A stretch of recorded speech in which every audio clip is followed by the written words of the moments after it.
Hi, in this video, I'm going to be talking about paranormal experiences. I'm going to share a paranormal experience that I had, and I'm only calling it paranormal for lack of a better word because I think that these kinds of experiences are becoming very, very common. It's just that people don't want to talk about the things that are happening behind the scenes. But these things are happening, and I think it's just an exciting thing to talk about. And I think it's so exciting and so cool that these things are happening and people are experiencing them. So, hey, why not? So, I'll share my out of this world experience, which is really not out of this world because it's becoming very, very common. Anyway, have you ever had an experience that you consider paranormal or out of this world? Something that if you told anyone, they'll just be like, are you out of your mind? Or, have you ever had some of those experiences? Seriously, if I had never seen these things with my two eyes, not one eye, with my two eyes, I would probably be among the group that says that these things don't exist. But once you've had an experience, ain't no convincing you otherwise. You've seen it, you believe it. I saw them, I believed it. Okay, so before I talk about this experience, I'm going to show you something which is in line with this conversation that I'm going to be talking about. I'm going to show you one of the crystals or gemstones. I'm not sure whether it's really considered technically a crystal, but hey, it's a crystal to me. Okay, this is a black tektite. Look at this. Can you see how amazing the markings are on this piece? It just looks so otherworldly. Look at this. These black tektites, so these tektites are basically, the story is that they really come from some meteorites that crash from outer space, and when they crash, um, the substance solidifies and forms this beautiful tektites. Supposedly these are they're supposed to be glass or something, but this to me really doesn't look like glass. They say that tektite is not technically a crystal, it's a solidified form of glass. I'm not really sure about that, so um, don't take me as a as an authority. I have not read so much about this, but that's what is said about this alien looking stone. Look at this piece. I was just so attracted to it because it just looks so otherworldly. Okay, so this is a black tektite. I love it so much just because of its otherworldliness.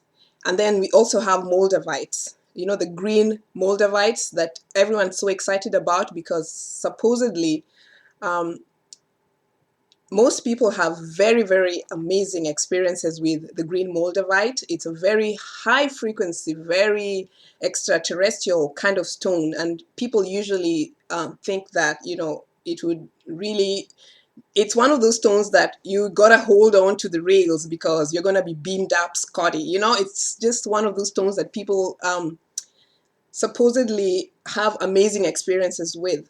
I personally have tried to work with a green Moldavites. And the reason I bought it was because I get so excited about things like this, and I tried to use it, but it never really produced any such results. So for me, the green Moldavite is just a pendant. It still hasn't really revealed itself to me as that really high frequency stone that most people experience.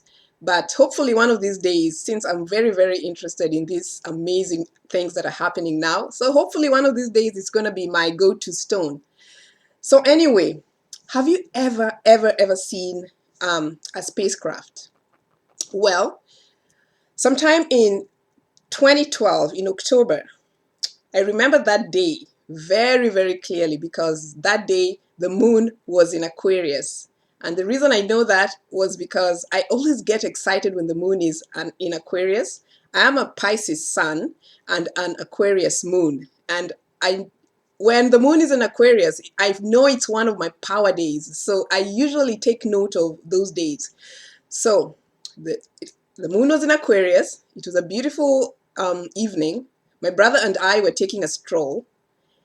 And then out of the blue, I look up and lo and behold, there is something that's just emerging from behind the moon, a red, huge object in the sky. And it was just gliding slowly across the skies. I was like, oh my gosh, what on earth is that? That is definitely not a plane. And we looked up, and I swear, okay, I'm not supposed to be swearing, but hey, I swear, if I didn't see that with my two eyes, I would never have believed it. That was definitely a spacecraft. It was gliding across the skies, and I was in total shock. We were both in total shock. We held each other so tight, my brother and I, because we thought that something terrible was happening. Like, you know, when you see something and you really, really can't believe what you're seeing, and you're like, am I really witnessing this?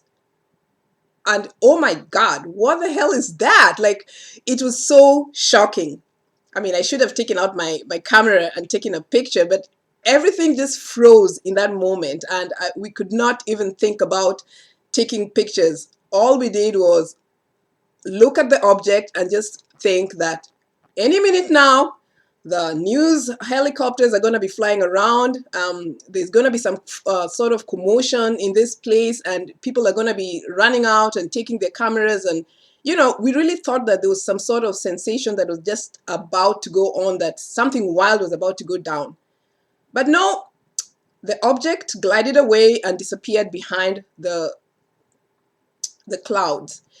And in that shocking moment, all I could think about was to call my sister up and tell her, oh, could you please check what's on the news? Because there was a huge object in the city, and, you know, there's a UFO flying around, and maybe it's probably in the news. Can you check? And she was like, oh, no, there's nothing in the news. Maybe she tried to Google to find out what was happening, but she couldn't see a thing. And the advice was to make sure that I had seen the same object that my brother had seen. So we both decided to draw the diagrams of what we had seen, and they really did match. And this really made me so excited, because this was just like one of those moments when you're just like, wow, I'm just so honored to see such a wonderful, wonderful thing. And events that happened after that fact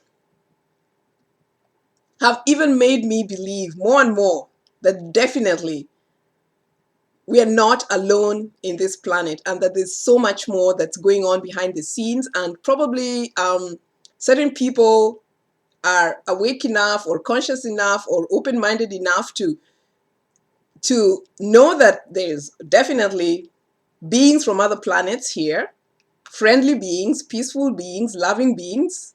And it's just so exciting. Can you imagine just knowing that we're not alone, and that, you know, we have visitors from other planets, and that we're really all one? Because that's really the truth. There really is no separation. In the end, we're all one, you know. And, you know, the veils are thinning now. The veils between the dimensions are thinning, and people's eyes are opening more, and the frequencies are rising. You know, the elementals are frequencies are rising. That's the mineral kingdom, the animal kingdom, the plant kingdom, and even the human frequency is rising. So our vibrations are all rising, and our eyes are opening more, and we are getting much more access to things from other dimensions and things from behind the veil, which is very, very, very, very exciting. Anyway, to get back to my UFO story, I went immediately when I got home. I Googled to try to find out if there was additional information about that spacecraft, because I thought obviously the whole of New York City should have seen that object. But no, there's nothing like that. So after some research and inquiry, and I spoke to certain people who usually have these kinds of follow up with these kinds of events, they basically told me that, you know, it's very possible that something can be hidden in plain sight, and that, you know, only certain people, you can get lucky enough to spot an object that's right there, and other people around don't get to see it. So it was just such an interesting experience. If I didn't see it with my own two eyes, and if I have not experienced other supernatural or paranormal events outside of that event, probably I would never believe it. But I love these kinds of things. These kinds of things excite me because I know that this is the way of the future. I'm just so happy that, our eyes are opening, our ears are opening, the veils are thinning, and that, we are not alone, which is very, very exciting. And, the truth is, all these things are going to come to light sooner or later, and there's no hiding it. I would probably, not want to talk about it because other people are a little afraid of these kinds of conversation, and they think that this is something that, should not be spoken about. But that's the truth. If there's no hiding that the world is changing, that we are not alone on this planet, that there are other beings in this planet, that there's so many interesting things behind the scenes, and in the end, it's all good. It's all about love, and it's all going to come to light. And it's just such a wonderful, wonderful thing. Life is such a wonderful adventure, don't you think? It is a wonderful adventure when you're open-minded and we are open to seeing all the beautiful things that are in the universe. We shall truly, truly, truly know. It's so wonderful. So have you ever had an experience that you think is otherworldly or out of this world, or you want to share? Leave your comments below. We'll talk to you next time, paranormal lovers. See you next time. Love you.